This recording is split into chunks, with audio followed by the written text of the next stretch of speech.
অন্ধকারে তলিয়ে থাকা রুমের নীরবতা বিচ্ছিন্ন করে সশব্দে বেজে উঠল প্রাণেশার বেড সাইড টেবিলের উপর মোবাইলটা। মেয়েটা ঘুমোচ্ছিল না। ইদানিং ঘুম চোখে ধরা দেয় না, কেমন নিশাচরের মতো জেগে থাকে। ঘুম নিয়ে অবশ্য আহামরি টেনশনই তার নেই। শ্বাস চলছে, এই অনেক। কিন্তু খানিক বিরক্ত হয়েও কর্কশ শব্দে হাত টেনে মোবাইল নিয়ে দেখল তার মাম্মাম কল করেছে। সাইলেন্ট করে ফেলে রেখে দিল। এই দুনিয়া সবকিছু বিরক্ত লাগে এখন তার। কথা বলতে ইচ্ছে করছে না একদমই। সে জানে মাম্মাম কি বলবে, বিড়িতে ফিরতে বলবে, কিন্তু প্রাণেশা পণ করেছে সে কখনো ফিরবে না বিড়ি। ওই ওই লোকটার মুখোমুখি হবে না। সেখানে গেলেই তো আবার তার আশেপাশে পাশাপাশি থাকতে হবে।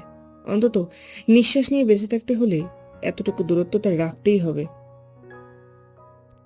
মেয়েটা আবার সেই অযাচিত অনিশ্চিত চিন্তা ভাবনা করে নিথরের মতো মটকা মেরে পড়ে রইল, উপরের সিলিংয়ের দিকে তাকিয়ে।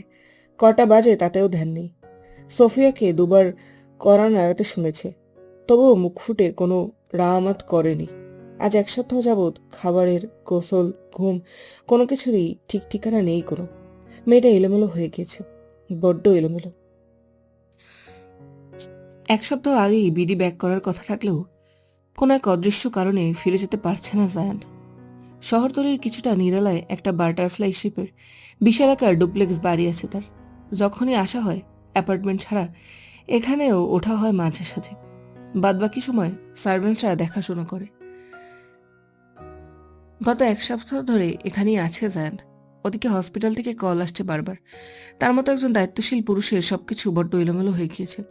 নিয়মানুবর্তিতায় জীবনযাপন মিস্টার পারফেক্ট খ্যাত মানুষটা বড্ড এলোমেলো করছে রুটিনের। কেন তা এখনো কারো জানা নেই। রাদীপ পড়েছে বড্ড বিপাকে। কোম্পানির কাজে এদিক সেদিক ছোটাছুটি করতে হচ্ছে।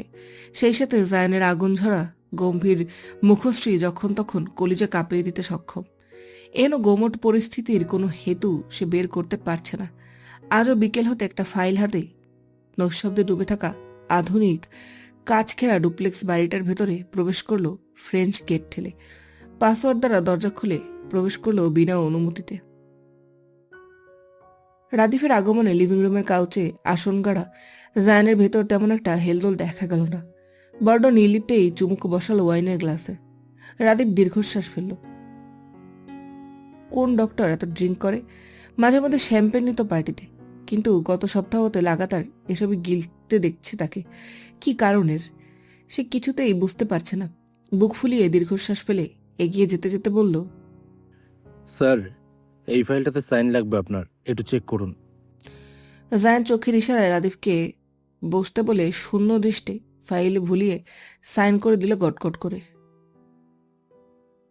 ক্লাস রেখে শুধালো, প্রিন্সেস চয়েসের সাথে আমাদের কোনো মিটিং আছে? যেহেতু আপনার থাকার সময়কাল বেড়েছে, মিস্টার প্রীতম আরও একটা প্রজেক্ট হাতে নিতে চেয়েছিল আপনার সাথে মিটিং করে। He is so much hard working. Zayan চুপ করে রইল কিয়ৎক্ষণ। গায়ে এলে শরীর ছেড়ে দিল পিছনের দিকে। মনে মনে কি যেন ভেবে হাতের গ্লাসটা ঘোরাতে ঘোরাতে নির্লিপ্ত কণ্ঠে শুধালো, any news about his daughter? Radeep শক্ত ঢোক চাপল। স্যারের ইশারা বড্ড দুশ্চিন্তার, সন্দেহজনক। একটা পায়ের তলার বয়সী মেয়ের খোঁজ কেন নিচ্ছে স্যার? সে অপারগতা প্রকাশ করে জানালো, জানি না স্যার, মিস পূর্ণাশাকে কোথাও দেখিনি গত সপ্তাহ হতে। প্রীতম সাহেবকেও বড্ড চিন্তিত দেখাচ্ছে ইদানিং। জায়ান সোফা ছেড়ে উঠে দাঁড়ালো। রাদীফের উদ্দেশ্যে হুকুম ছুড়ল, make a new deal, anything. Like বাংলাদেশে প্রিন্সেস চয়েসের কোনো ব্রাঞ্চ খোলার অ্যাপ্রুভাল আমরা দিচ্ছি ওদের। Make it a professional assignment. Radeep হকচকিত হয়ে জিজ্ঞেস করল, হঠাৎ এই সিদ্ধান্ত? নিজেকে সামলিয়ে ফের বলল, তাহলে আগামীকাল একটা মিটিং অ্যারেঞ্জ করব। আমাদের কোম্পানিতে নাকি ওদের অ্যারেঞ্জ করতে বলবো। অ্যারেঞ্জ ইট রাইট নাও। আমি আগামীকাল ব্যাক করবো বিডি। মিস্টার প্রীতমকে জানো আমরা ওনের বাসায় থাকছি ঠিক 8টায় মিটিংয়ের জন্য। কেন স্যার, অফিসেও তো। জায়ানের ক্ষুরোদার সান্নিধ্য চাহনিতে থেমে গেল ছেলেটা। জায়ান নিজে নিজে বিড়বিড় করতে করতে উপরে উঠল। I want to see her. So it must be his home. Must be.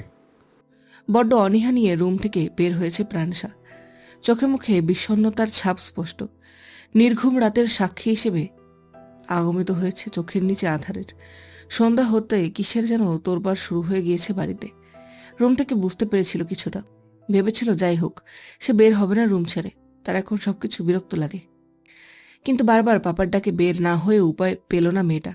পরনের এলোমেলো পোশাক পরেই বেরিয়ে এসেছে। সোফিয়াকে পাওয়া গেল বড্ড ব্যস্ত, তবুও শত ব্যস্ততা পায়ে ঠেলে প্রাণেশার দিকে এগিয়ে গেল ভদ্রমহিলা। জিজ্ঞেস করল, শরীর ভালো লাগছে? প্রাণেশা মাথা দুলিয়ে আশেপাশের তোড়জোড় রেখে জিজ্ঞেস করল, কি হচ্ছে বাড়িতে? কোনো অ্যারেঞ্জমেন্ট? হ্যাঁ, স্যারের কোনো স্পেশাল গেস্ট আসবে বোধহয়। অফিসিয়াল কিছু মেবি। ব্যাকইয়ার্ডে আয়োজন চলছে তার। প্রাণেশা অনগ্রহ চিত্তে মাথা দোলালো। তার সেসবে বিন্দুমাত্র ইন্টারেস্ট নেই। হাতের অবস্থা কিছুটা ভালো এখন, তবুও কাটাছেঁড়ার দাগ রয়ে গিয়েছে। সেদিকে তাকিয়ে পুরনো সেই ক্ষতবিক্ষত হৃদয়টার কথা মনে পড়ে গেল। ভেতরটা এর চেয়েও বেশি ক্ষতবিক্ষত যে। নিজের উপরেই তাচ্ছিল্য হাসল মেয়েটা। নিজের উদ্ভট অকল্পনীয় ফ্যান্টাসির জন্যই নিজের এই করুণ দশা। এর জন্য কেউ দায়ী নয়, কেউ না। একজন প্রাপ্তবয়স্ক পুরুষ হিসেবে মিস্টার খানজাদা যে কারোর সাথেই বেড শেয়ার করতে পারে, ভালোবাসতে পারে। তার কথা কেন ভাববে? সে কে? কেউ না, কিচ্ছু না। এই স্ট্যাটাস, বিউটি কোনো দিক দিয়েই তার যোগ্য না। শুধুই নিজের অযোগ্য কাউকে কেনই বা কেউ ভালোবাসবে? বুক ফেটে আসলেও শক্ত ঢোকচাপার সাথে নিজেকে সামলানোর চেষ্টা চালালো প্রাণেশা। এর মধ্যেই চেনা পরিচিত কোনো কণ্ঠ কর্ণকুহরতে মাথা উঁচিয়ে সদর দরজার দিকে তাকালো। প্রাণ, মাই ডাব্বি, আম হেয়ার। অ্যাঞ্জেলিনার আকস্মিক জড়িয়ে ধরার তাল সামলাতে না পেরে দু কদম পিছিয়ে গেল প্রাণেশা। সন্তর্পণে নাক টেনে চোখের অবাধ্য অশ্রু রোধ করে মৃদু হেসে বলল, তুই এসছিস? Long time Lina, I miss you so much. Angelina বান্ধবীকে ছেড়ে উচ্ছ্বসিত কণ্ঠে বলল, একটা ট্যুরে ছিলাম, এরই মধ্যে তুই আসবি, কে জানতো বল? আমি ভেবেছিলাম আমার সাথে দেখা না করে চলে যাবি বুঝি। প্রাণেশা ম্লান হাসল। তাদের নেইবারের মেয়ে অ্যাঞ্জেলিনা জোলি। এখানে আসলেই মেয়েটার সাথে চলাফেরা হয় তার। খুব ক্লোজ ফ্রেন্ড বলা চলে। বিডিতে থাকলেও যোগাযোগ হয় খুব। কিন্তু এবার এসে মেয়েটাকে পায়নি। জায়ানকে ভালোবাসা নিয়ে তোহা যতটা টেন্স থাকে, অ্যাঞ্জেলিনা এর বিপরীত ততটাই সাপোর্টিভ। কারণ ওরা স্বাধীনচেতা পরিবেশে বেড়ে উঠেছে।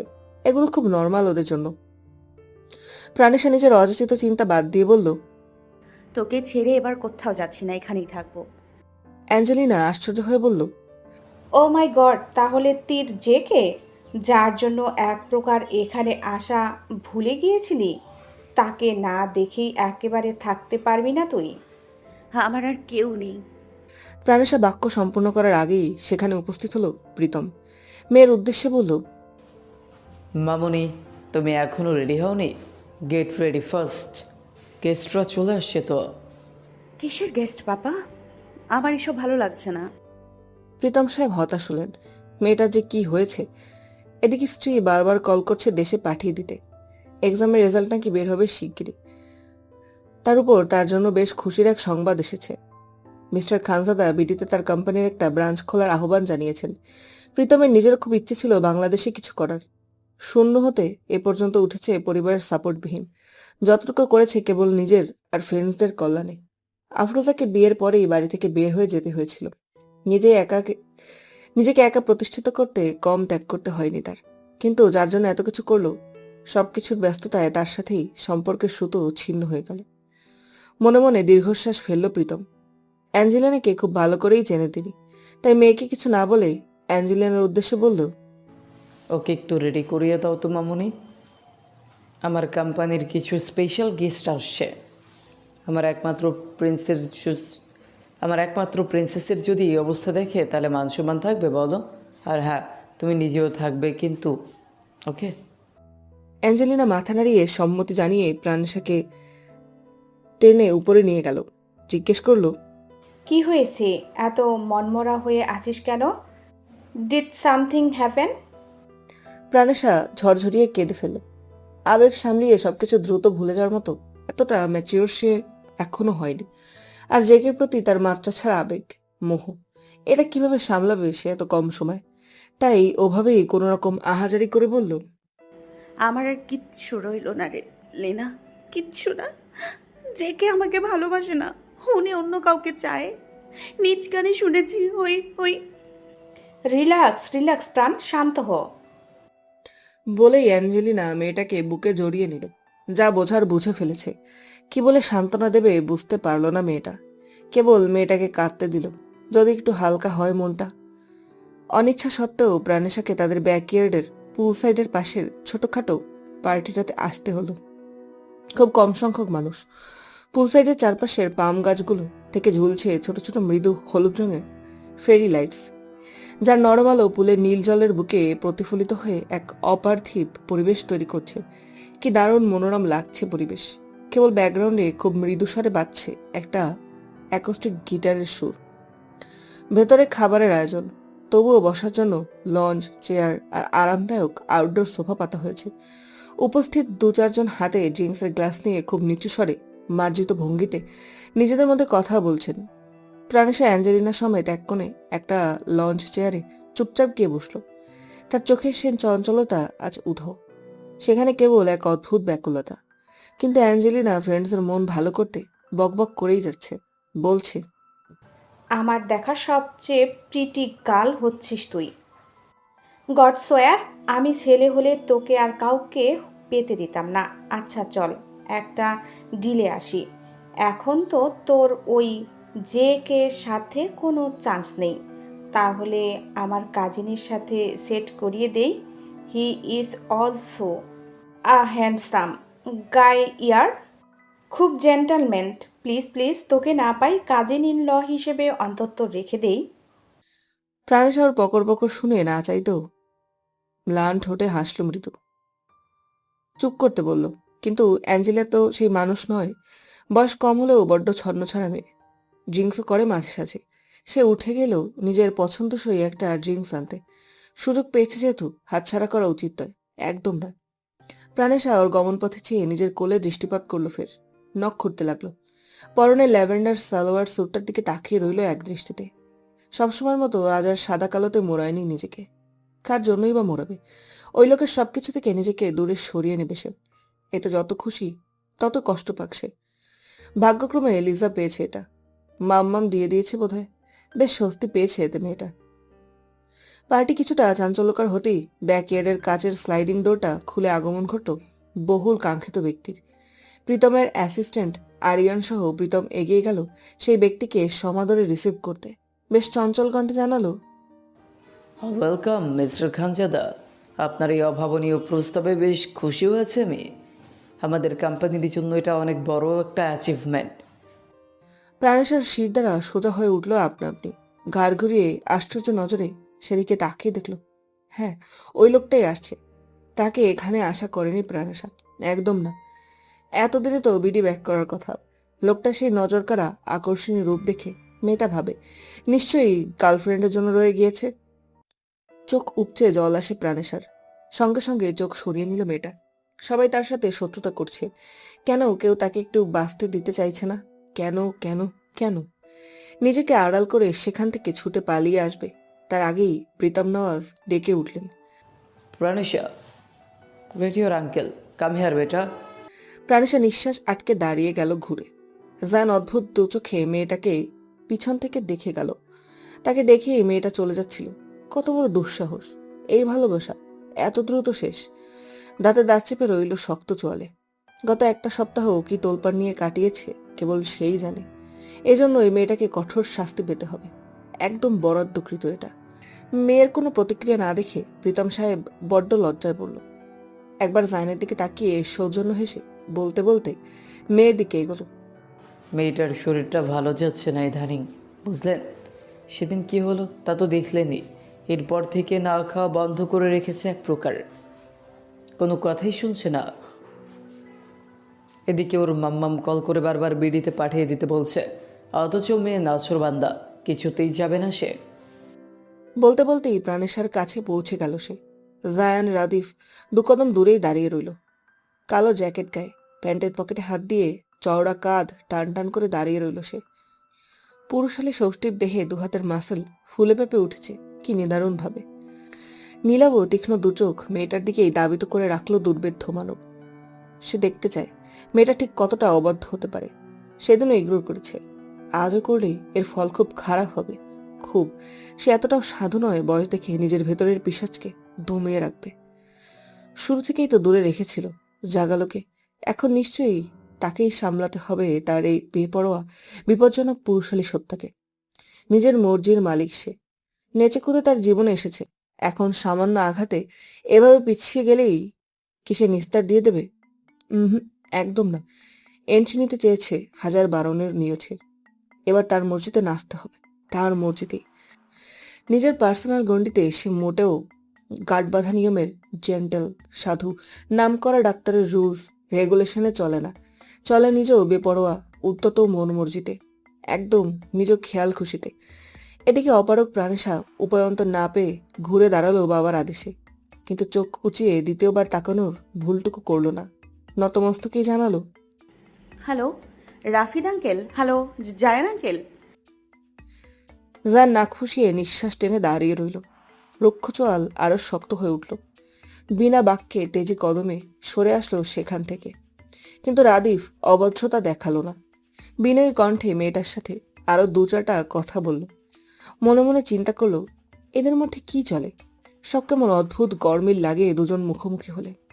চারপাশের আবহাওয়া উষ্ণ ঠেকে, কি এমন নীরব সম্পর্ক এদের? অযাচিত চিন্তায় করতেও বুকে কাঁপে, কারণ অন্য কেউ হলে নিশ্চিন্তে বলা যেতে পারত হয়তো ভালো লাগার কোনো সম্পর্ক দুজনের, কিন্তু এদিকের সম্পর্ক তো টোটালি ভিন্ন। ভালো লাগা ভালোবাসা সম্পূর্ণ অসম্ভব। এক পায়ের তলার বয়সী মেয়ে যে কিনা সম্পর্কে আঙ্কেল হয় মেয়েটার, তার সাথে এরকম কিছু ভাবতেও বড্ড বিব্রতকর, লজ্জার। ভুলেও এসব ভাবা অন্যায় তার মতে। আহারে, বোকা রাদিফ কি জানে তার কাছে যেটা অন্যায় সেটাই ঘটিয়েছে দুই মেরুর দুই বাসিন্দা। একজন যে তার বয়সে দ্বিগুণ বড়, একজনের প্রেমে মধ্যে নিজেকে খুঁড়িয়েছে নিদারুণভাবে। প্রেমের আগুনে পুড়ে ছাই হচ্ছে তার একতরফা ভালোবাসায় সেই কবে থেকে। অপর পাশে আর একজন যে না চাইতেও নিজের চেয়ে দ্বিগুণ ছোট কোনো মেয়ের প্রতি অবসেসড হয়েছে, অ্যাডিক্টেড হয়েছে, যার কাছে সে মেয়ের চোখের অশ্রু বড্ড অসহ্যনীয়। সারাদিন ভালোবাসার দাবি নিয়ে আগে পিছে ঘোরা মেয়েটার দুবার প্রত্যাখ্যান, ইগনোরেন্স তার ঘুম হারাম করছে। ইম্পর্টেন্ট রোগী চেক আপ সব ফেলে রেখে কেবল সপ্তাহ ধরে মেয়েটার জন্য রয়ে গেছে, কেবল মেয়েটাকে দেখার জন্য। মেয়েটার প্রতি নীরব অধিকার বোধের জন্ম দিয়েছে নিজের অজান্তেই। এসব কি রাধির জানে? বা কেউ? কি হবে যখন জানবে এক নিঃসিদ্ধ ভালোবাসায় মেতে উঠেছে দুই মেরুর দুই নরনারী? কি করবে সমাজ? কি হবে তাদের ভবিষ্যতের? প্রাণেশা চলে যেতে চাইলেও তাকে যেতে দেয়নি অ্যাঞ্জেলিনা। পুলের সাইডে নিয়ে বসে আছে, তার পাশে বসে আছে সেদিনের ছেলেটা আর্থার। খুব আশ্চর্যজনকভাবে আর্থারই হলো অ্যাঞ্জেলিনার বলা সেই কাজিন, যার সাথে পার্টিতে ধাক্কা খেয়েছিল প্রাণেশা। আজও পার্টিতে আমন্ত্রিত ছিল। জুতো নিয়ে না খুঁজেও সে তার সিন্ড্রেলাকে পেয়ে গিয়ে বড্ড খুশি। অ্যাঞ্জেলিনাকে কারেক্টিভ একটা ট্রিট দেবে বলে জানিয়েছে। অ্যাঞ্জেলিনা বড্ড খুশি, যেন মেঘনা চাইতেও জল। দুই ভাই বোনের এত সব যুক্তিতর্কে প্রাণেশার অজানা। সে শুধু অ্যাঞ্জেলিনার অপেক্ষারত। মেয়েটা ফের কোথাও চলে গিয়েছে, পাশে আর্থার নিজের মতো পরিচয় দিচ্ছে। সেদিকে বিন্দুমাত্র খেয়াল নেই মেয়েটার, খেয়ালদার মতো পরিস্থিতিতেও নেই সে। তার কাঁদতে ইচ্ছে করছে গলা ফাটিয়ে। জায়ান এখানে কথাটা মনে হতেই ভেতরটা ঝলসে যাচ্ছে, নিঃশ্বাস আটকে আসে এটা ভাবতেই। সে লোকটাকে আর ভালোবাসতে পারবে না, তাকে নিয়ে কল্পনা সাজাতে পারবে না, তার পছন্দের রঙে নিজেকে রাঙাতে পারবে না, আরও কত কি। মেয়েটা দুঃখী মনে পা ভেজালো পুলে, শীতলতায় শিরশিরি উঠল দু পা। স্বচ্ছ পুলের দিকে তাকিয়ে নিজের জলজ চোখ দুটোর দিকে বড্ড মায়া হলো তার। ওই লোকটার জন্য কেন বারবার তারা ঝরে পড়ছে, তার বারণ কেন শুনছে না, কেন? প্রাণেশার অন্য মনস্কতা দেখে জিজ্ঞেস করলো আর্থার। অশ্রুসিক্ত চোখেই আর্থারের দিকে ঘুরে তাকালো মেয়েটা। আর্থার পুল সাইডের চেয়ারে বসে আর প্রাণেশা নিচে বসে। ফলস্বরূপ ঢেউ খেলানো মোটা বিনুনিটা গিয়ে পড়ল পুলের জলে। অ্যাঞ্জেলিনা করে দিয়েছিল জোর করে, তার নাকি এভাবে ভালো লাগে। আর্থার মেয়েটার মায়াবী দু চোখে টলমলে অশ্রু দেখে হকচকিত হয়ে শুধালো, Why are you crying, Cinderella? Why? এমনি মাথায় যন্ত্রণা হচ্ছে, তাই খারাপ লাগছে আর কি। Then you should rest, Angela. প্রাণেশা নীরব সম্মতিতে উঠে দাঁড়াতে চাইল। এই লোক তাকে সিন্ড্রেলা ডাকে কেন সেটা বুঝতে পারল না। এই মুহূর্তে জানার ইচ্ছেও হলো না। উঠে দাঁড়াতে চাইলেই মাথা চক্কর দিয়ে পড়ে যেতে নিলে আর্থার বাহু চেপে ধরল, টেনে নিয়ে আসলো পুল থেকে দূরে। কপালে রেখায় উপচে পড়া দুশ্চিন্তা। এতক্ষণ নীরবে ধ্বংসাত্মক চোখে সব পরখ করতে থাকা জায়ান নিজের ধৈর্য খোয়ালো। রাদিফের দিকে তাকালো অসহন চাহনিতে। পরপর পুলের দিকে কদম বাড়াতে বাড়াতে আদেশ ছুড়ল, লোডশেডিং করো রাদিফ, রাইট নাও। রাদিফ আশ্চর্য হয়ে জিজ্ঞেস করলো, কিন্তু কিভাবে স্যার? জায়ান শোনেনি সেই বাক্য। সে দূরে চলে গিয়েছে। পরপর নিজের মগজ খাটিয়ে ছুটল সেদিকে, যেখানে প্রত্যেকটা বাড়ির বিদ্যুৎ সংযোগের আখড়া থাকে শতভাগ। মিনিট দুয়েকের মধ্যেই পুরো ব্ল্যাক ইয়ার অন্ধকারে তরিয়ে গেল। ব্যাকগ্রাউন্ড মিউজিক, হেলে দুলে নাচ সব বন্ধ হয়ে গেল মুহূর্তেই। কি হলো বুঝে ওঠার আগেই পুল সাইড হতে কোন যুবক কণ্ঠ ভেসে আসলো আর্তচিৎকারে। অন্ধকারে হতচকিত সকলে পানির ঝপঝপ শব্দের সাথে চিৎকার শুনে ফ্ল্যাশ জ্বালিয়ে ছুটল শব্দের উৎস হয়ে। প্রীতম সাহেব গেলেন বাড়ির দিকে, কারেন্টের কোথায় গন্ডগোল হলো তা দেখার জন্য। প্রাণেশের বাহু চেপে ব্যাকডোরের দিকে টেনে নিয়ে আসছে কেউ। চিৎকার করার সুযোগটুকু বন্ধ। নিরুপায় মেয়েটা বুঝলো না কি হচ্ছে তার সাথে। ভেতরটা ধুকফুক করছে। কোনো পরিচিত পুরুষের সুবাস নাসারন্ধ্রে ধাক্কা দিয়ে জানান দিচ্ছে লোকটা কে হতে পারে। নাজুক দেহ তীব্র উষ্ণতা পেয়ে ছেয়ে যাচ্ছে যেন। সেদিকে আর্থার এরকম চেঁচিয়ে উঠল কেন তাও বুঝতে পারল না মেয়েটা। মস্তিষ্ক জবাব বেঁধে যাওয়ার উপক্রম। দুর্বল হাতে নিজেকে ছাড়াতে চেয়েও বৃথা হলো। অন্ধকারে দেখতে না পারলেও অনুমান করলো তাদের ব্যাকডোরের দিকে নিয়ে যাওয়া হচ্ছে তাকে। ভেতরে প্রবেশ করতেই ক্যান্ডেলের মৃদু আলো নজরে আসলো প্রাণেশার। সোফিয়ার কাজ হবে হয়তো। পৃষ্ঠদেশ ঠেকেছে তাদের লিভিং রুমের কাচের সিঁড়ির নিচটায়, যেখানটিতে ব্যাকডোরের পাশে একটা ওয়াল ক্যাবিনেট লাইব্রেরি। লিভিং রুমের মধ্যস্থলের আবছা আলোয় প্রাণেশা ঠিক দেখল সামনের দণ্ডায়মান অগ্নিমূর্তি মানবকে। ফুসছে কোনো গোখরা বিষধর সাপের ন্যায়। লোকটার গায়ের পুরুষালী ইব্র ঘান জানান দিচ্ছে আশেপাশে ঘুরপাক খাচ্ছে। সে চেঁচাতে চায় নিজের সর্বশক্তি দিয়ে, কিন্তু তার আগেই অগ্নিমূর্তি মানব হিসিয়ে ওঠে। Don't shout, don't. প্রাণেশার নাক ফুঁসে উঠল, নিজেকে ছাড়াতে অবাধ্য হয়ে উঠল। পরপর নিজের সরু দুহাত বলিষ্ঠ হাতের থাবায় দেয়ালের সাথে আবদ্ধ হতে অনুভব করল। সে ফোঁসফোঁস করে কিছু বলতে যাবে, তার আগেই ফের ধ্বনিত হলো সামনের মানবের উষ্ণ হিসিশালি। How dare you, little brat? How? You are ignoring me. আবার আরেকজনের সাথে হেলে তুলে পড়ছো? How dare you? এর জন্য কি শাস্তি দেওয়া হচ্ছে বলো তো তোমায়? প্রাণেশার রাগে ক্ষোভে কিংবা দুঃখে সবকিছুর সংমিশ্রণেই অশ্রুসিক্ত নয়নে নিজেও হিসিয়ে উঠল বিপরীতে। শাস্তি কিসের? শাস্তি তো পাচ্ছি কোনো চরিত্রহীন পুরুষকে নিঃস্বার্থভাবে ভালোবেসে। আর কিভাবে শাস্তি পাওয়া বাকি আছে? মেয়েটার কণ্ঠ বুদে আসে, নিজেকে দমায় না তবুও। ফের বলতে থাকে, আপনি কেন এসছেন আমার সামনে? কেন কেন? আপনায় দেখতে চাই না আমি, একটুও না। আপনার কথা ভাবলে আমার গা গুলিয়ে ওঠে। কোনো চরিত্রহীন মানুষকে আমি দেখতে চাই না। ছাড়ুন আমায়, ছাড়ুন বলছি। জায়ান দুর্বৃত্ত হেসে এই সুরে চাপা হিসিয়ে ওঠে। আচ্ছা, then who said she loves me? প্রাণেশা যেন সকল ধৈর্যের বাদ ভাগল। দ্বিগুণ তেজে হিসিয়ে উঠল মেয়েটা। ভালোবাসতাম, কিন্তু এখন ঘৃণা করি এমন চরিত্রহীন। জানলে কখনোই নিজেকে এতটা কষ্ট দিতাম না। জায়ান বড্ড মজা পেল মেয়েটার রাগে। কিভাবে ফুসছে দেখো। বড্ড নির্লিপ্তে তীব্র পুরুষালী কর্তৃত্বপরায়ণ স্বরে চাপা হিসিয়ে নিতে জানালো, Oh, really? এত অল্পতে হাঁপিয়ে গিয়েছ? বাট তোমার কথাতে কিচ্ছু হবে না, লিটল ব্রাট। আমি এমনই।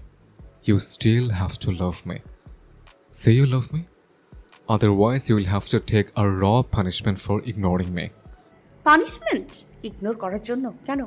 আপনি তো সেটাই চেয়েছিলেন, চাননি? বিশ্বাস করুন, এইভাবে যার তার সাথে যে নিজের পুরুষত্ব দেখিয়ে বেড শেয়ার করেন, আগে জানলে আরও আগেই ছেড়ে দিতাম। জায়ান ক্ষোভে দাঁতে দাঁত চাপল। সে কখন থেকে কি সব ল্যাঙ্গুয়েজ ইউজ করছে ফাজিলটা। দুঃসাহস দেখে অবাক সে। দাঁতে দাঁত chapel. What's your tongue? To what you mean by all this fucking shit? প্রাণেশা যেন সুবর্ণ সুযোগটা পেল। সেদিনকার কথাগুলো তার কাছে গলিত সীসার ন্যায় লেগেছিল। আজও ঠিক ততটা গলিত উষ্মা নিয়েই ভেতরের সকল তিক্ততা উগলে দিল। কেন শুনলাম না রুম বুক করলেন গার্লফ্রেন্ডের সাথে নাইট মেক করবেন বলে। ও শিট, স্যাটিসফাই হননি কেন? মেয়েটাকে তো বেশ অ্যাগ্রেসিভই লেগেছিল আমার কাছে আপনার জন্য। কতটা চাইলে আপনাকে তার পাশে চিন্তা করেই অলরেডি। থেমে গেল মেয়েটা। এর থেকে নোংরা বাক্য তার মুখ দিয়ে বের হচ্ছে না, কিন্তু ঠিকই বলে দিতে ইচ্ছে করছে। চোখ ফেটে অশ্রু করাচ্ছে, কিন্তু ভেতরের তেজ একটু কমবার নয়। জায়ানের অধর বেঁকে আসে কপটতায়। ঝুঁকলো মেয়েটার দিকে। বড্ড ইচড়ে পাকা মেয়েটা আগেই জানত। দাঁতের সঙ্গে ঠোঁট পিষিয়ে মেয়েটাকে জ্বলে পুড়ে শেষ হতে দিতে খুব নাটকীয় তপ্ত স্বরে জানালো, তোমার জন্য তো সব ক্যান্সেল হয়ে গেল। শিট, আর এমনিতে শুনছিলাম আমাদের, right? Listen, in that age আমি নিশ্চয়ই কখনো উইদাউট গার্লফ্রেন্ড ছিলাম না। না, তোমার ভাবা উচিত ছিল নয় কি? I had to relax my internal desires. Pranesha চেঁচিয়ে উঠল ক্ষোভ ঘৃণায়। আপনি একটা লম্পট, খারাপ লোক, চরিত্রহীন। জায়ান বাঁকা হেসে মেয়েটার হাত দুটো মুক্ত করে ছুটন্ত মুখ চেপে ধরল এক হাতের তালুতে। তার এক হাতের থাবা মেয়েটার সমস্ত মুখমণ্ডল ঢেকে যাওয়ার জোগাড়। এই পিচ্ছি মেয়েটা নাকি তাকে নিয়ে জেলাস হচ্ছে, আবার জেলাসিতে তাকে ইগনোর করছে। ফাদ্দা। এদিকে প্রাণেশা দম্বার পাত্রী নয়। জায়ানের মিথ্যে স্বীকারোক্তিতে যেন সে উন্মাদ বনেছে। এই লোকটাকে এসে মেরেই ফেলবে এবার। চরিত্রহীন, খারাপ লোক একটা। তোর এতই কামনা তাড়না রিল্যাক্স করা হলে বিয়ে করে নিতে আগে। তাইলে তো সে আর কোনো বিয়াত্তা বেড়ার উপর পিছলা খেত না। সবার সামনে সিঙ্গেল সেজে বিদেশি গার্লফ্রেন্ডের সাথে ফষ্টি নষ্টি করা। সে মুক্ত দুহাতে লোকটার চওড়া বুকের দিকে বারবার কিল ঘুষি দিতে থাকলো। অস্ত্র জড়িয়ে পড়ছে অবাধে। খামচে ধরলো খানিক। জায়ান দুচোখ খিচে দমকা শ্বাস ফেলল। তার বোঝা উচিত ছিল মেয়েটা ছোট, অল্পতে রিয়াক্ট করবে, এটাই স্বাভাবিক। লিজাকে তখনই স্টপ করার প্রয়োজন ছিল। কেন যে মেয়েটাকে উস্কে দিতে ইচ্ছে হলো। সো চাইলিশ। এত সহজে মেয়েটাকে অ্যাপ্রুভাল দিতে ইচ্ছে হচ্ছিল না। তাকে ভালোবাসছে অথচ পড়বে না, এটা কিভাবে হয়? মেয়েটার পাগলামো বড্ড উপভোগীও, কিন্তু তাকে ইগনোর করে নাই। এই দুঃসাহস দেখিয়ে বড্ড ভুল করেছে মেয়েটা। তাকে ইগনোর করে আরেকজনের সাথে আলাপ জুড়েছে। তার উপর কত বড় দুঃসাহস, তার সামনে মেয়েটাকে ছুঁয়ে দেয়। How nice. হ্যাঁ, সে আদেশ ছুড়ল রুক্ষ স্বরে। Stop it little girl, listen to me carefully. তুমি আগামীকাল বিডি ব্যাক করছো আমার সাথে। জায়ানের আদেশে প্রাণেশা আশ্চর্য হয়ে থেমে গেল। নিজের দুর্বল হাতে মুখ হতে জায়ানের হাতখানা সরানোর বৃথার চেষ্টা করতে জায়ান নিজেই আলগা করলো হাত সামান্য। প্রাণেশা শ্বাস টেনে ফুঁসে উঠে বলল, আপনার কথায় আমি আর কখনো বিটি ব্যাক করব না। আপনার মতো ক্যারেক্টারলেসের সাথে কিছুতেই যাব না, কিছুতেই না। তোমার মতামত জানতে চাইনি। It's an order, you have to go. Pranesha আশ্চর্য হয়ে চেঁচিয়ে বলল, আমি মানতে বাধ্য নই মোটেও। কিসের এত বোধ আপনার? আপনি প্লিজ যান আমার চোখের সামনে থেকে। জায়ান হিসিয়ে রুক্ষ দু আঙুলে চেপে ধরল মেয়েটার ছোট্ট চোয়াল। এজ দেখে কনসিডার করছে। You don't know me. একদম অবদ্ধ হবে না। কালকে আমার সাথে ব্যাক করবে, অ্যান্ড দ্যাটস ফাইন নাও। জীবনেও না। আপনাকে ঘৃণা করি আমি, বুঝতে পেরেছেন আপনি? আপনার সাথে কোথাও যাব না, কোথাও না। জায়ান প্রাণেশার ভুল সংশোধন করার বিন্দু মাত্র চেষ্টা করল না। তার ডিকশনারিতে এসব নেই। যা খুশি যে ভাবুক, বিশ্বাস নেই অথচ ভালোবাসার দাবি করে। সে তাচ্ছিল্য করে বলল, তোমার ভালোবাসা ঠুনকে ছিল, ঘৃণাও তেমনই হবে। একদম আমার অনুভূতি নিয়ে তাচ্ছিল্য করবেন না। আমার ভালোবাসায় কোনো ভুল ছিল না, শুধু মানুষ নির্বাচনে ভুল ছিল। Whatever, you are going with me, that's fine now. Pranesha ঝরঝর করে কেঁদে ফেলল। দেয়ালের সাথে ক্লান্ত হৃদয়ে মাথা এলিয়ে দুপাশে নাড়াতে থাকলেও অনবরত। নিজের ক্লেশানুভূতির স্বীকারোক্তি দিল বড্ড ভঙ্গুর স্বরে। কেন এমন করছেন? ভালোবাসি তো আপনায়, ঘৃণা তো করতে পারছি না। হুট করেই নিজেকে মারতে ইচ্ছে করছে। কেন শুনতে গেলাম সেদিন আপনাদের? না গেলে এত কষ্ট হতো না অন্তত। সত্যটা নয়তো আড়ালেই থাকতো। আপনাকে দেখলে আমার সেসব কথা মনে পড়বে। আপনার প্রতি তীব্র ঘৃণা আমি তো এমনটা কখনো চাইনি, একদম চাইনি। আমার আরও আগে কেন জন্ম হলো না? আপনি আমায় কেন ভালোবাসলেন না? আমি আপনার কাছে আর কখনো ভালোবাসার দাবি নিয়ে দাঁড়াবো না, কখনো না। আপনার নিয়ে কল্পনা সাজাতে পারবো না। আপনি আমার হ্যাপি ডেলিউশন ছিলেন। আপনি জানেনও না আপনায় কল্পনা করে আমি কত নির্ঘুম রাত কাটিয়েছি। আপনি আমার সেই অধিকারটুকু ভেঙে চুরমার করে দিয়েছেন। আমার সব কিছু বিষাক্ত ঠেকে। আপনি কি চাইছেন আমি মরে যাই? কি সমস্যা আপনার? Shh, I'm jealous. Fucking obsessed. That's my problem, sugar. তুমি মেয়ে, স্বয়ং জায়ান খান সাদের উপর ক্ষোভ ছাড়তে পারছো। Still you can't understand. পুরুষালী কণ্ঠনালী হতে ফিসফিস স্বরে ভেসে আসতেই নিজের লতানো কোমরের খাজে জায়নের তপ্ত হাতের স্পর্শ পেল প্রাণেশা। সঙ্গে সঙ্গে শিউরে উঠল সম্পূর্ণ নারিকায়। থরথর করে কাঁপতে থাকলো অযাচিত রুক্ষ স্পর্শে। মেয়েটার ভঙ্গুর মন দমে যেতে চায়। লোকটা কেন তার মনকে আশকারা দিচ্ছে? ভালো তো বাসে না, তবুও কেন? সে ব্যাকুল কণ্ঠে ভেতরের কষ্টটুকু অভিযোগ আকারে উগলে দিল। আপনাকে এতটা ভালোবাসি যে অন্য কোনো ছেলের দিকে তাকালেও নিজের ভালোবাসাকে নিজেই প্রশ্নবিদ্ধ করি। আর আপনি কিনা অন্য কোনো মেয়ের সাথে নাইট মেক করেন। কেন এসছেন আপনি আমার সামনে? কেন কেন আপনি কি চান আমি মরেই যাই? বাঁচতে দিতে চান না? কেন এমন করছেন? ব্যাকুলতা ভরা নিঃশ্বাসের সহিত ওঠানামা করছে কিশোরীর প্রস্ফুটিত ধনুকের মতো বাঁকানো অঙ্গ। নির্বাক মানবের কোমরে অবস্থিত হাতের স্পর্শের দৃঢ়তা বাড়তেই মেয়েটা টলতে থাকলো কেমন। লোকটা কেন ছুঁয়ে দিচ্ছে? কি নাশকারী ছোঁয়া! প্রকম্পিত হতে শুরু করলো দুর্বল অস্তিত্ব।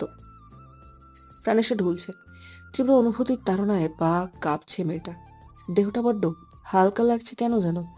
যে কোনো সময় লুটিয়ে পড়তে পারে ভেবে নিশ্চিন্তে চোখ বোঝার আগেই নিজেকে শূন্য অনুভব করলো মেয়েটা। নিস্তেজ আখি জোড়া টেনে খুলল। আবছা অন্ধকারে টলটলে চোখ মেল দেখলো রুড়ো মূর্তি মানবটা তাকে আগলেছে, নিয়ে যাচ্ছে কোথাও। কেন? দায়িত্ববোধ উতলে পড়ছে বুঝি? মেয়েটা জগৎ সংসার ভুলে নিভু নিভু চোখে বুঝে আসার পরপরই ভেসে উঠল সেই দাম্ভিক পুরুষালী কণ্ঠের মাদক স্বর। I'm becoming obsessed with your love. নিশা, ঘৃণা একদম হজম হবে না। Never ever. মরতে হলে আমি ভালোবাসতে বাসতে মরতে হবে। From now on, there is no other option for you, my girl. No. মেয়েটাকে দোতলার একটা রুমে শুয়ে দিয়ে এক দৃষ্টিতে তাকিয়ে রইল জায়ান। কারেন্ট ফিরে এসেছে ততক্ষণে। ঝলকানো আলোতে ভেসে উঠল পেলাও কালে ল্যাপটানো চোখের জল। মেয়েটা বড্ড নাজুক, ননির পুতুল যেন। জায়ান তো নিজেই ধ্বংস। সেই মেয়েটাকে ছুলেই তো বিনাশ হয়ে যাবে। ফোঁস করে শ্বাস ঝাড়ল জায়ান। তীক্ষ্ণ দৃষ্টিতে চেয়ে কি যেন ভাবল মনিমন। দুহাতে সম্মুখের চুল পিছনে ঠেলে দিয়ে আবারও প্রাণেশার দিকে তাকালো। ঝুঁকলো কিছুটা মেয়েটার দিকে। উষ্ণ নিঃশ্বাসে মেয়েটাকে ছুঁয়ে দিতে দিতে তীক্ষ্ণ স্বরে বিড়বিড় করল, Let's work on your idea. 16 বছর বিয়ে হওয়া আমারই কিছু না, রাইট? তোমার দাদার মায়ের শাশুড়ির মতো আমার এরকমটা হওয়া উচিত। বংশধারা বলেও তো একটা কথা আছে। ক্লান্তি ও মানসিক টানা পড়েনে বুঁদে থাকা চোখ প্রাণেশা যখন খুলল, ঘড়ির কাঁটায় তখন সকাল 8টা বাজে। রাতের আশ্চর্যকর ঘটনার পর কি হয়েছে প্রাণেশার আর কিছু খেয়াল নেই। সে উঠে বসতেই দেখল রুম জুড়ে পাইচারি করে লাগেজ গোছাচ্ছে সোফিয়া। সে আশ্চর্য হলো বেশ। ঝিমধরা মাথা ঝাঁকিয়ে জিজ্ঞেস করলো, লাগেজ কেন গোছাচ্ছ? আমরা কোথাও যাচ্ছি। প্রাণেশার কণ্ঠ শুনে সোফিয়া পিছু ঘুরে জানালো, আমরা না, তুমি যাচ্ছ মামুনি, বাংলাদেশ। প্রাণেশা ঝটকায় বিছানা ছেড়ে উঠে দাঁড়ালো। আশ্চর্য ও হতভম্ব চোখ দুটো নিয়ে জিজ্ঞেস করলো, কেন? কে বললো আমি যাব? কখন বললো? তোমার মাম্মামের শরীর ভালো নেই, তাই তিনি একা অসুস্থ হয়ে পড়েছেন, তাই তোমার পাপা চাচ্ছে তুমি ওনার কাছে যাও। প্রাণেশা অবাক হতেও যেন ভুলে গেল। তার মায়ের চিন্তায় অস্থির হয়ে উঠল মেয়েটা। মাম্মামের কি হয়েছে? আমি কিছু শুনলাম না তো। আমার মাম্মাম তো পুরোপুরি সুস্থ ছিল। প্রীতম সাহেব রুমে ঢুকলেন সে সময়। বড্ড অস্থির তিনি। মেয়ের কথা শুনে তার উদ্দেশ্যে বললেন, প্রাণেশার বুকটা মুচড়ে উঠল। গত 1 সপ্তাহ ধরে মামামের সাথে ঠিকমতো কথা বলে না সে। নিশ্চয়ই তার কথা ভেবে অসুস্থ হয়ে গিয়েছে। অপরাধ বোধে মেয়েটার ভেতরটা চূর্ণ বিচূর্ণ হয়ে এলো। সবকিছু ভুলে মেয়েটা মাকে কল করলো। ওপাশাতে কল রিসিভ হলো সময় নিয়ে। আফরোজা মেয়েকে দেখে অভিমান নিয়ে তাকিয়ে রইল। প্রাণেশা অসহায় হলো বড্ড। কান্না করে দিল ঝরঝরিয়ে। বাচ্চা মেয়ে কিনা, মাকে ইগনোর করা তার একদমই ঠিক হয়নি। মেয়ের কান্না দেখে আফরোজা তাকে সান্ত্বনা করলো, জানালো সে অতটা অসুস্থ নয়, ঠিক হয়ে যাবে। কিন্তু প্রাণেশা মানল না, জানালো খুব শিগগিরই সে ফিরে আসছে। তারপর পাপাকে বলল, আমার জন্য টিকিট কেটে দাও পাপা, আমি আজই মামামের কাছে ফিরে যেতে চাই। প্রীতম নেওয়াজ মেয়েকে আগলে বললেন, তুমি বলার আগেই আমি চেয়েছিলাম মা, কিন্তু কোনো টিকিট পাইনি। তুমি চিন্তা করো না, তোমার জিয়ান আঙ্কেলের সাথে কথা হয়েছে আমার। উনি বিধি ব্যাক করছেন আজ, ওনার সাথেই যাচ্ছ তুমি। আমিও খুব শীঘ্রই তোমাদের কাছে চলে যাব। এই দিকটা একটু গুছিয়ে নিই। প্রাণেশা বিরোধিতা করে উঠল তৎক্ষণাৎ, অসম্মতি জানিয়ে বলল, আমি যাব না ওনার সাথে, তুমি অন্য কোনো ব্যবস্থা করো পাপা। সেটা কি করে হয় মামুনি? আমি কথা বলে নিয়েছি মিস্টার খানজাদার সাথে, এখন বারণ কিভাবে করি? আর তোমাকেও তো একা যেতে দিতে পারি না পাপা। আরিয়ান ফেডরিক্স দুজনেই ব্যস্ত কোম্পানির কাছে, নাভিশ্বাস অবস্থা কোম্পানির। তুমি তো সবটাই জানো প্রিন্সেস। তার চেয়ে ওনার সাথে গেলেই আমি তোমার মাম্মাম দুজনেই দুশ্চিন্তা মুক্ত থাকবো, তাই না বলো? বাবার অসহায় কণ্ঠে প্রাণেশা দমে গেল খানিকটা। ঘুরে ফিরে যে লোকটার কাছে যেতে হচ্ছে তা ভেবে বুকটা ভার হয়ে এলো। গতকাল রাতের সমস্ত দৃশ্য, বাক্যালাপ একে একে মনে পড়তে থাকলো। সে দৃঢ় হয়ে মানা করছিল যাবে না বদলোকটার সাথে, কিন্তু এখন আবারও মনে পড়লো লোকটা ছুঁয়ে দিল তাকে, শেষ মুহূর্তে আগলে নিয়েছিল কোলে। আগে এমনটা হলে সে খুশিতে আত্মহারা হতো। লোকটার প্রতি সফট কর্নার জন্মেছে, লোকটার তার প্রতি সফট কর্নার জন্মেছে তা ভেবে। কিন্তু এখন এগুলো নিছক লোকটার সোকল্ড দায়িত্বজ্ঞানের মুখোশ ছাড়া আর কিছুই মনে হলো না তার। লোকটা যে তাকে ভালোবাসা অসম্ভব এবং তারও যে লোকটার হওয়া অসম্ভব তা সে বড্ড দৃঢ় মনে বুঝতে পেরেছে। নিজের আশেপাশে এক অদৃশ্য গণ্ডি তৈরি করতে চাচ্ছে সে। এই গণ্ডি হতে আর নিজেকে বের করবে না প্রাণেশা, নিজের সাথেই নিজের যুদ্ধ করবে প্রয়োজনে। তবুও ওই লোকটাকে আর চাই না, একদম না। একসাথে এয়ারপোর্টের উদ্দেশ্যে রওনা হলো প্রাণেশারা। সময় আনুমানিক মেঘলাময় বিকেলের সময়টাতে প্রীতম নেওয়াজ মেয়েটাকে নিয়ে জায়ানদের কোম্পানির সামনে এসে গাড়ি হতে নামল। কোম্পানির কর্মীদের সাথে লাস্ট মিট আপের জন্য অফিসে আছে বর্তমানে জায়ান, তাই এখানেই এসে উপস্থিত হলো। এখান থেকেই জায়ানের সাথে এয়ারপোর্ট যাবে প্রাণেশা। মেয়েটা চোখ মুখ খিচে অন্ধকার করে দাঁড়িয়ে পাপার পাশে। যে লোকটার মুখোমুখি হতে চায়নি কখনো, ভাগ্যের নিদারুণ পরিহাসে সেই লোকটার কাছেই আসতে হয়েছে তাকে। তার কথার কোনো মূল্য রইল না। ভেতরে ভেতরে লজ্জায় গুটিয়ে আসছে মেয়েটা। অন্যদিকে তাদের জায়ানের জন্য অপেক্ষারত অবস্থাতেই তাদের পাশাপাশি আরেকটা গাড়ি এসে থামল বিশালাকার অফিসের সামনে। সেখানেতে বেরিয়ে আসলো সেদিনের পার্টির নজর কাড়া রমণী লিজা। তা দেখি প্রাণেশার ভেতরের সকল আত্মবিশ্বাস আস্তে ধীরে নিমজ্জিত হতে লাগলো। নিশ্চয়ই বয়ফ্রেন্ডকে বিদায় জানাতে এসেছে। ভেতরটা মুচড়ে উঠল মেয়েটার। এত চেয়েও নিজেকে সামলাতে না পারায় নিজের প্রতি নিজে তাচ্ছিল্য হাসলো। এত কেন ভালোবাসতে গেলি লোকটাকে, কেন? এদিকে লিজা রেগে আছে প্রচন্ড। সেদিন রাতে বড্ড কুরুচিপূর্ণ কাজ করেছে জায়ান। রুম তো বুক করেছে ঠিকই, নিজে না এসে অন্য কাউকে পাঠিয়েছে। কত বড় দুঃসাহস! স্টিল তাকে ক্ষমা করে দিয়ে আবারও সুযোগ চেয়েছিল সে, কিন্তু তাকে কোনো সুযোগ না দিয়েই আজ আবারও বিড়ি ব্যাক করেছে ছেলেটা। কিন্তু তা হলে কিভাবে হবে? এই ছেলেটাকে সে নিজের কাছে টানতে চায়। কিসের এত অহংকার এই লোকটার? সে জানতে চায় তাকে এত চেয়েও কেন পাচ্ছে না। কেন কেন কেন? জেদ চেপেছে এক প্রকার মনে। সে মুখে তেতো বিরক্ত ফুটিয়েই সামনে এগোতে গিয়ে প্রাণেশাদের দিকে তাকালো একবার। মেয়েটাকে চেনা পরিচিত ঠেকলো কিঞ্চিত। পাশের প্রীতমকে দেখে চিনল পুরোপুরি। শুনেছিল বাচ্চা আদলের মেয়েটা জায়ানের পরিচিত কাইন্ড অফ। কি মনে করে বুদ্ধি খাটিয়ে অফিসে না ঢুকে প্রাণেশার দিকে এগিয়ে গেল। প্রীতম সাহেবের সাথে বিনয়ী হেসে প্রাণেশার উদ্দেশ্যে বলল, hi sweetie, I am Lisa. চিনতে পেরেছো রাইট? সেদিন পার্টিতে মিট হয়েছিল আমাদের। প্রাণেশার ভেতরটা তিতকুটে স্বাদে ছেয়ে গেল। ভুলেও কোনো জবাব দিতে ইচ্ছে করল না, কেবল মাথা নাড়ালো সামান্য। লিজার মেয়েটাকে অড লাগলো কিছুটা, তবুও নিজের স্বার্থে কথা এগিয়ে নিতে বলল, মিস্টার জেকে মিস্টার জেকে কে তো চিনো, রাইট? তোমরা তো পূর্ব পরিচিত।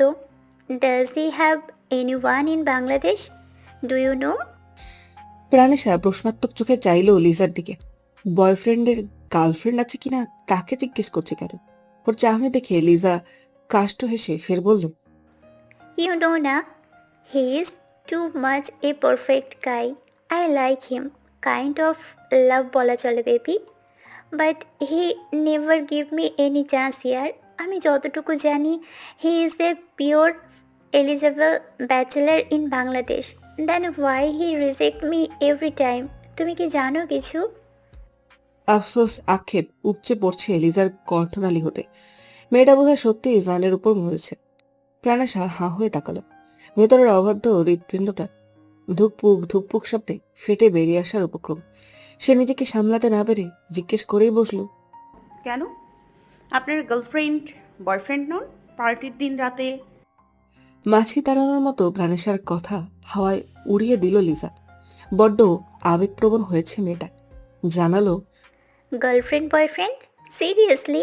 এরকমটা হলে আমি এই মুহূর্তে সবচেয়ে হ্যাপি পারসন হতাম। He is the only one যে আমার মতো সুন্দরী মেয়েকে এতটা উপেক্ষা করেছে। কখনো আমার সাথে মুখ ফুটে কথাও বলেনি। কত ট্রাই করলাম সিরিয়াস করতে, সব বৃথা। কিঞ্চিত লজ্জার ভান ধরে ফের বলল, সেদিন রাতে ভেবেছিলাম হয়তো সফল হয়েছি বোধহয়। আদারওয়াইজ জেকে কখনো প্রফেশনালিজম বাইরে টু শব্দ ব্যয় করেনি আমার সাথে। নীরবে উপেক্ষা করে গিয়েছে আমাকে। বাট সেদিন যখন রুম পর্যন্ত কথা গড়ালো, I was eagerly waiting for him, but what he did you know? Pranesha নিঃশ্বাস আটকে শুধালো, কি কি কি করেছে? তার জানা মতে সেদিন রাতে এখান থেকে ফিরে গিয়েছিল জায়দ। তারপর নিশ্চয়ই গিয়েছিল ওনার কাছে। কিন্তু প্রাণেশাকে ভুল প্রমাণ করে দিয়ে লিজা বড্ড আফসোসের সাথে লজ্জা মিশ্রিত কণ্ঠে জানালো, সে কি করেছে জানো? অন্য একটা ছেলেকে পাঠিয়েছে রুমে। আমি রেগে মেগে বারবার কল করাতে আমাকে একটা মেসেজ ডেলিভার করে ব্লক করে দিয়েছে। মেসেজ? কি মেসেজ? লিজা লজ্জায় অপমানে কথা বলতে পারলো না মুখ ফুটে। কিন্তু মোবাইল বের করে ঠিকই দেখালো প্রাণেশাকে। প্রাণেশা মোবাইল স্ক্রিনের গুটি গুটি অক্ষরের মেসেজটা পড়লো সময় নিয়ে। Your physical excitement has reached its peak. Calm yourself down with that boy. Never wait for me. Never ever. প্রাণেশা লজ্জায় লাল হয়ে উঠল। ছি, কি কথা লোকটা! গতকাল রাতেও তাকে কিসব বলেছিল। লোকটা ভারী ঠোঁট কাটা তো। এদিকে লিজার অবস্থা শুনেও তার হুহা করে হাসতে ইচ্ছে হচ্ছে, খুশিতে নাচতে ইচ্ছে করছে। আল্লাহ, তার তো খুশিতে পাগল হয়ে যেতে ইচ্ছে করছে। গড, তার মানে এই লোকটা এসব কিছুর মধ্যেই নেই। তাহলে তাকে কেন ক্লিয়ার করলো না রাতে? সে কতবার চরিত্রহীন বলে ডাকলো, কই একবারও তো তাকে সূত্র দিল না। কি ইগো লোকটার! ও হ্যাঁ, একবার বলেছিল, তোমার ভালোবাসাও ঠুনকো, ঘৃণাও ঠুনকোই হবে। মুখ ভেঙিয়ে কথাটা বলি প্রাণেশ আবারও খিলখিল করে হাসলো। সে কি বোঝে ভালোবাসার? রোবট কোথাকার! তার দৌড়ে গিয়ে জেকে গলায় ঝুলে পড়তে ইচ্ছে করছে। সে এত খুশি কোথায় রাখবে? কোথায়? আবারও মনে পড়লো, লিজা না হয় বাদ, আগে কি কোনো গার্লফ্রেন্ড ছিল? থাকতেই পারে। এতক্ষণের উৎফুল্লতা মুহূর্তেই কেমন মেঘে ঢেকে গেল যেন। পরক্ষণেই আবার নিজেকে নিজে সান্ত্বনা দিল, অতীত থাকতেই পারে। It's not a big deal. লোকটাকে ভালোবাসার আগে সে নিজেও জান প্রাণ দিয়ে জেকে ভিকে পছন্দ করত। Crazy fan type. এখন অবশ্য করে, বাট তার পার্সোনাল জেকের ওপরে কেউ নয়। মেয়েটার মনটা মুহূর্তেই ভালো হয়ে গেল। সে খুব পজিটিভ কিনা। মনে মনে ঠিক করলো জেকে জিজ্ঞেস করবে তার কয়টা এক্স ছিল। ভালো করে মনে করিয়ে দেবে তাদের যেন আর ভুলেও মনে না রাখে। এখন শুধু তাকে ভালোবাসবে। হিয়ে অবুঝ বিদেশি রমণী লিজা প্রাণেশার প্রাণখোলা হাসি দেখে বড্ড লজ্জা পেল। একটা অপরিচিত বাচ্চাকে এসব বলা ঠিক হয়নি বুঝলো, কিন্তু তারা তো ফ্রি মাইন্ডেড। এত সব প্যাচগোজ কি বোঝে? মেয়েটা দেখতে বড়সড় হলেও কিছুটা আহ্লাদি ভাব রয়েছে, দেখেই বোঝা যাচ্ছে। বিদেশি রমণী ফের নিজের মতোই বলল, জেকে এর ভিন্ন কোনো নাম্বার আছে? থাকলে আমাকে সেন্ড করে দাও প্রিন্সেস। ওয়েট, এই কার্ডটা নাও, আমার সাথে যোগাযোগ করবে। তুমি প্লিজ জেকের সকল আপডেট আমায় দিবে ওখানের। হাসি গিলে প্রাণেশা মুখ মোচড়ালো মনে মনে। নিজেই ভাও পাচ্ছে না, আবার আর একজন জুটবে, শখ কত। তবু মিছে হেসে হাত বাড়িয়ে নিল কার্ডটা। এর মধ্যেই অফিসের সামনে উপস্থিত হলো কাঙ্ক্ষিত ব্যক্তি। রাদীপ সহ অফিসের এমডির পাশে আরো কিছু এমপ্লয়ি নিচে নেমে এসেছে বিদায় জানাতে। প্রাণেশা চোখ জুড়িয়ে দেখল লোকটাকে। চিরাচরিতভাবে কালো টি শার্টের উপর কালো ওভারকোট চাপানো লোকটার তীক্ষ্ণ চোয়ালের কি সুদর্শন মুখশ্রী। আহারে, ভুল বুঝে কতই কষ্ট পেল নিজে নিজে। একটা সপ্তাহ না দেখে রইল, আবার জেদ ধরে ফিরেও যাবে না বলছিল। ধুর, সে একটা আস্ত বোকা। সকলের কাছে বিদায় নিয়ে পার্ক করা গাড়ির কাছে পৌঁছতেই লিজা এগিয়ে গেল জায়ান আর রাদিফের সামনে। রাদিফ নিজেও জায়ানের সাথে বিড়ি ব্যাক করছে। ওয়েট জেকে, তুমি আমাকে এভাবে ইগনোর করতে পারো না। সেদিনের কাজটা একদম ঠিক করোনি তুমি। I was so much insulted. You have to deal with me nicely.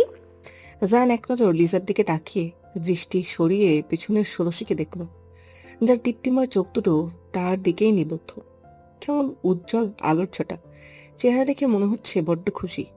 কি আশ্চর্য, এত দ্রুতই মেয়েটার চোখ পড়ে নেওয়ার ক্ষমতাও পেয়ে গিয়েছিল ওটা। তাও নাকি ভালো টালো বাসে না। বোকা প্রাণের তো কিছুই জানে না। দৃষ্টি ঘুরিয়ে জায়ান ফের নির্লিপ্ত দৃষ্টিপাত করলো লিজার দিকে। অনুভূতি শূন্য কণ্ঠে জানালো, you are not in my dictionary, so deal করার প্রশ্ন আসে না। Don't follow me. প্রীতম সাহেব লাগেজ সমেত মেয়েকে নিয়ে গাড়ির কাজটা এগিয়ে এসেছে ততক্ষণে। রাদীপ লাগেজটা নিয়ে রাখলো। জায়ানের ওঠার আগে তারা কেউ গাড়িতে উঠবে না, এটাই স্বাভাবিক। প্রথম জায়ান উঠলো ব্যাক সিটে, তারপর প্রাণেশার জন্য দরজা খোলা রেখে রাদীপ দাঁড়িয়ে রইল। তীব্র প্রত্যাখ্যানে লিজা প্রাণেশার দিকে এগিয়ে গেল, গৌ ধরে বলল, দেখলে কিভাবে ইনসাল্ট করলো? তুমি প্লিজ আমার সাথে কানেক্টেড থাকবে, ওকে? প্রাণেশা মাথা এলিয়ে সায় জানিয়ে পাপার কাছ থেকে বিদায় নিয়ে নিল। প্রীতম সাহেব মেয়েকে বিদায় দিয়ে জায়ানকেও বিদায় জানালো। প্রাণেশা উৎফুল্ল নিয়ে লোকটার পাশের সিট দখল করলো তৃতীয়বারের মতো। ভেতরে উপচে পড়া আনন্দ মেয়েটার। কিশোরী মনটা নেচে খুদে উঠছে কেবল। এক সপ্তাহের বিষাদ যেন মুহূর্তেই গাঁটটি গোল করে ভেগেছে তার মন মস্তিষ্ক হতে। আবার মস্তিষ্কে কিছু কিছু নতুন প্রশ্ন উত্থলিত হয়েছে। আসার সময় অ্যাঞ্জেলিনা কি সব বলছিল? আর্থার যদি সত্যি সত্যি গতকাল রাতে পুলের পানিতে পড়ে গিয়েছিল, কিন্তু তার স্টেটমেন্ট হচ্ছে কেউ তাকে ফেলে দিয়েছে অন্ধকারে। একথা অ্যাঞ্জেলিনাকেও জানিয়েছে। তার চেয়ে বড় প্রশ্ন, প্রাণেশা অন্ধকারে কোথায় চলে গিয়েছিল? এত সব প্রশ্ন আর্থার অ্যাঞ্জেলিনাকে দিয়ে পাঠিয়েছি আসার আগ মুহূর্তে, কিন্তু আসতে পারেনি হুট করেই অসুস্থ হয়ে যাওয়ায়। প্রাণেশা নিজেও অবাক হয়েছিল। কে ফেলে দিল, আর কেনই বা এ কাজ করবে? তাকে তো জেকে নিয়ে গিয়েছিল জোর করে। তার মাথায় কিছু আসেনি, আর বেশি কিছু ভাবতেও পারেনি। সবকিছুই কেমন একটা ধোঁয়াশা। এই যেমন এখনকার পরিস্থিতিও। তাই ফের এগুলো মাথা থেকে ঝেড়ে ফেলে দিল। এতটা গুরুত্ব দিল না এখন। বাসায় ফিরে রিল্যাক্স করে এগুলো নিয়ে ভাববে। সে এখন মুক্ত বিহঙ্গে নেয় আকাশপথ ভ্রমণ করতে চায় প্রিয় লোকটার সাথে। বিদায় পর্যায়ে শেষ করে রাদিফ গাড়িতে উঠতেই গাড়ি স্টার্ট দিল ড্রাইভার। প্রাণেশা ঘাড় ঘুরিয়ে ফিরিয়ে বারবার জায়ানকেই দেখছে। জায়ান মেয়েটার দৃষ্টি উপেক্ষা করতে পারছে না একদম। দৃষ্টি ম্যাকবুকে নিবদ্ধ থাকলেও ষষ্ঠ ইন্দ্রিয় পাশের ষোড়শীর দিকে নিমজ্জিত। মেয়েটার উপস্থিতিতে নিষিদ্ধ ঝড় তুলছে যেন পুরুষালী অস্তিত্ব। ভেতরে অধৈর্যতায় ফেটে পড়লেও বড্ড নির্লিপ্তে সরু চোখে পাশ ফিরে তাকালো সে। প্রাণেশা চোখে হাসছে তার দিকে তাকিয়ে। বাচ্চা বাচ্চা মুখটায় আর ম্লানতা নেই, আর সেদিনের মতো। জায়ানের চাহনি দেখে প্রাণেশার আরো হাসি পেল কেন যেন। লোকটা বুঝিয়ে নীরবে হাসির উৎস জানতে চাইলে প্রাণেশা কিছুটা পাশের দিকে গা এলিয়ে চঞ্চল কণ্ঠে ফিসফিসিয়ে জানালো, আমি সব জেনে গিয়েছি। আপনি বড্ড খারাপ জেকে। ইচ্ছে করে কষ্ট দিলেন আমায় এতদিন। কি ভেবেছিলেন এভাবে পিছু হটাবেন আমায়? দেখেছেন সত্য কখনো চাপা থাকে না। এখন থেকে আমি আবার আপনায় ভালোবাসবো, একদম আগের মতো করে। আপনি না বাসলেও ভালোবাসবো। জায়ানের অধর বেঁকে আসতে চায় প্রাণেশার উৎসাহিত বলার ভঙ্গিমা দেখে। সে তৎক্ষণাৎ ঘাড় ঘুরিয়ে গাড়ির জানলা দিয়ে বাইরে দৃষ্টিপাত করলো। মেয়েটার এই বাচ্চামগুলোই তো শক্তপোক্ত হৃদয়ে ঝড় তুলেছে। নিজের তুখর মস্তিষ্ক হার মানতে বাধ্য হয়েছে। মানবের পুরুষ্ঠ অধর বেঁকে আসতেই বৃদ্ধাঙ্গুল চাপলো অধর সংলগ্ন সুচালো দাঁতে। মনে মনে আওড়ালো, আবার নাকি ভালোবাসা শুরু করবে, সিলি গার্ল। ওপাশতে প্রাণেশা ফের ফিসফিসিয়ে শুধালো, আপনার আগে কয়টা গার্লফ্রেন্ড ছিল? আপনার তো মনে আছে বলে মনে হয় না। প্রেম করেছেন কিভাবে, রোবট কিনা? জায়ান ঘাড় ঘুরিয়ে মেয়েটাকে দেখে নিল এক পলক। কি দুঃসাহসিক প্রশ্ন! ওর মনে কি একটু ভয় নেই? অবশ্য জায়ান মেয়েটার এই দুঃসাহসিকতার কারণেই বুঝি নিজেকে হারিয়েছে। সে তীক্ষ্ণ দৃষ্টিতে প্রশ্ন ছুড়ল, কি রোবট? সেটা বড় কথা না, বড় কথা হচ্ছে আপনার কটা গার্লফ্রেন্ড ছিল? ওই যে রাতে বললেন। জবাব দিতে আগ্রহী নয়, চুপচাপ ভদ্রমের মতো বসে থাকো। প্রাণেশা মুখ মুচড়িয়ে মুখ ফুরিয়ে নিল। রোবট! এয়ারপোর্টের সামনে এসে গাড়ি থামতেই প্রাণেশা উচ্ছল কদমে গাড়ি থেকে নেমে গেল। চঞ্চল কিশোরী নাই নিজেই বলে উঠল, মনে হচ্ছে কত দিন পর দেশে ফিরছে। সে নিজেকে চির আপ করতে ফটাফট কয়েকটা ছবি তুলে নিল এয়ারপোর্ট সংলগ্ন ব্যাগের সহ তার হাত আর পায়ের দিকটার। ফটাফট ইনস্টা ফেসবুক পোস্ট করে লিখে দিতে দিতে উৎসাহ নিয়ে বলল, উই আর কামিং বাংলাদেশ। জায়ানার উৎফুল্লতা দেখল নির্নিমেষ চোখে। ধরনের আধার নেমে এসেছে সেই কখন।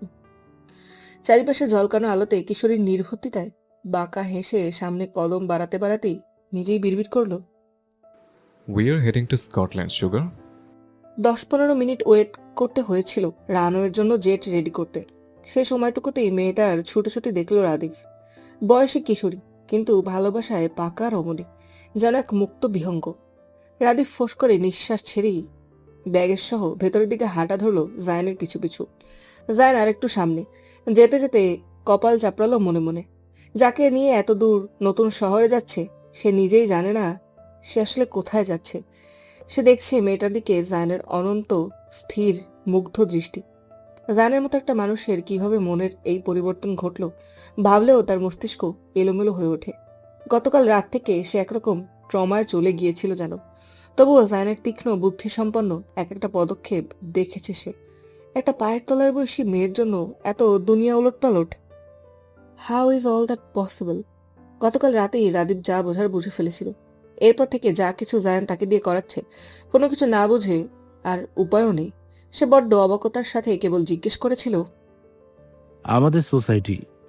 Fuck up all this typical society, rules, regulations. My face is my biggest priority. She loves me unconditionally. She loves me unconditionally. And I want her love obsessively. ব্যাস। দাম্ভিক স্বরের সেই বেপরোয়া স্বীকারোক্তি শুনে সে আর কোনো প্রশ্ন করার ইচ্ছে পোষণ করেনি। যেখানে দুজন দুজনকে চায় সেখানে সব গদবাঁধা নিয়মের কি এসে যায়? এমনিতেও মিস্টার খানজাদা এসব গোনায় ধরার মানুষ মোটেও নন।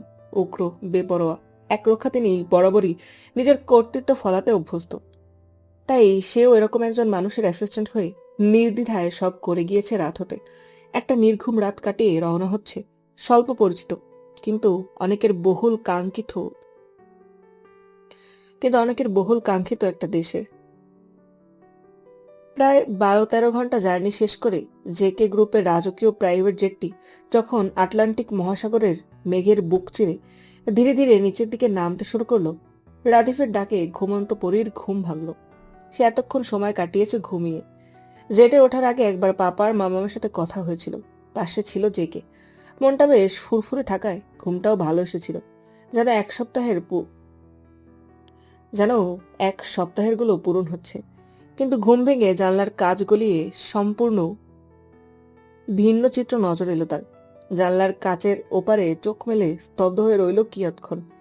নিচে বাংলাদেশের চিরপরিচিত চেনা সবুজ কিংবা ঢাকার কোলাহলময় নিয়ন আলো নেই, বরং চারপাশটা এক প্রাচীন রহস্যময় ইউরোপীয় রূপ, বড্ড অপরিচিত। পাইনবনের ঘন সবুজ চাদর আর ধূসর পাহাড়ের উপর জমকালো কুয়াশার আস্তরণ। কোথায় এটা? বিমানের চাকার ভারী ঘর্ষণের শব্দে পুরো বিমানটা কেঁপে উঠতেই প্রাণেশার সজ্ঞানে ফিরে এলো যেন। জেটের স্বয়ংক্রিয় দরজাটা খুলে বাইরে উন্মুখ হতেই এক ঝাপটা কুয়াশা আর হাড় কাঁপানো ভেজা ঠান্ডা স্কটিশ হাওয়া প্রাণেশের মুখে এসে আশ্রে পড়ল। মেয়েটা শীতল ছোঁয়ায় কেঁপে উঠল তৎক্ষণাৎ। প্রশ্নাত্মক দৃষ্টিতে বুক ভরা অনিশ্চয়তা নিয়ে বেরিয়ে এলো জেট থেকে। দীর্ঘ জার্নিতে দেহ টলছে যেন, তবুও মন জুড়ে অজানা আশঙ্কা। দ্বিধাগ্রস্ত কদমে এয়ারপোর্ট এরিয়ায় চলতে চলতেই চারিপাশের বিশালাকার সাইনবোর্ডে ওয়েলকাম টু স্কটল্যান্ড লেখা দেখে মেয়েটার বুক কেমন করে উঠল যেন। হৃৎপিণ্ডের রক্ত ছলকে উঠল অজানা আশঙ্কায়। সে অসহায় অনিশ্চিত দৃষ্টিতে রাদিফকে দেখল। জায়ন আরেকটু সামনে তাদের। সে কিছু বুঝে উঠতে না পেরেই রাদিফের উদ্দেশ্যে জিজ্ঞেস করলো, আমরা কোথায় আছি আঙ্কেল? আমরা বর্তমানে স্কটল্যান্ডের এডিনবরা এয়ারপোর্টে আছি, প্রিন্সেস। প্রাণেশের মুখটা কাদো কাদো হয়ে গেল। এটা তো সে নিজেও দেখতে পাচ্ছে। জিজ্ঞেস করলো, এখানে কেন? আমরা এখানে কেন আসলাম? হ্যাঁ, আমার মাম্মা পাপা। হুট করে এই আবহাওয়ার প্রতিকূলতার জন্য কিছু টেকনিক্যাল ইস্যু দেখা দিয়েছিল, তাই আমরা বিডি ব্যাক করতে পারিনি প্রিন্সেস। তাই এমার্জেন্সি হেল্প নিয়ে এখানে ল্যান্ড করিয়েছি জেট।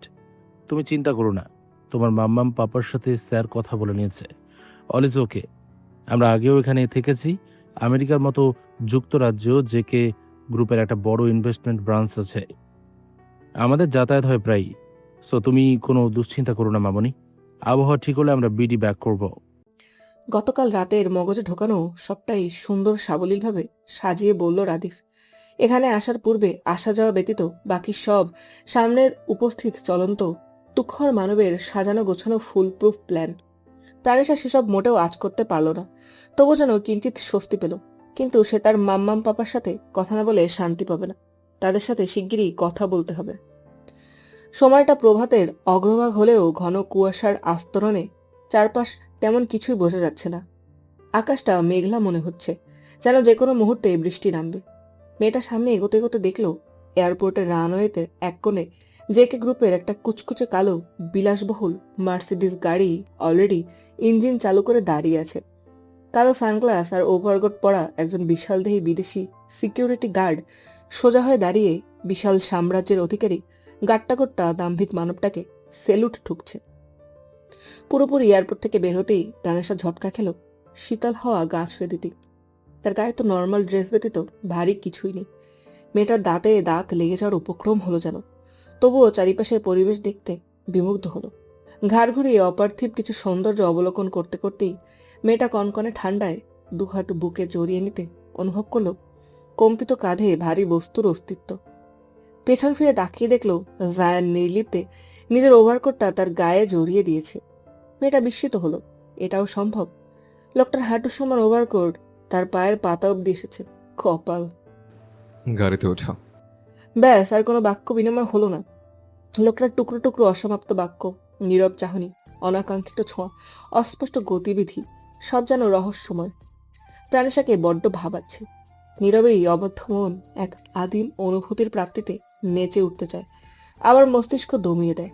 বারবার বলে, এটা স্রেফ তোর ফ্যান্টাসি, অতিরিক্ত অকল্পিত কল্পনা, আর কিচ্ছুই না। আসলে কি কিছু না? মন কি সবসময় ভুল হয়? সবকিছু এত ধোঁয়াশা কেন? এ কোন রহস্য মানবকে ভালোবাসলো সে? কেন কিছু সোজাসুজি বলছে না? এ কোন রহস্যময় প্রাচীন জায়গায় নিয়ে আসলো তাকে? কেন?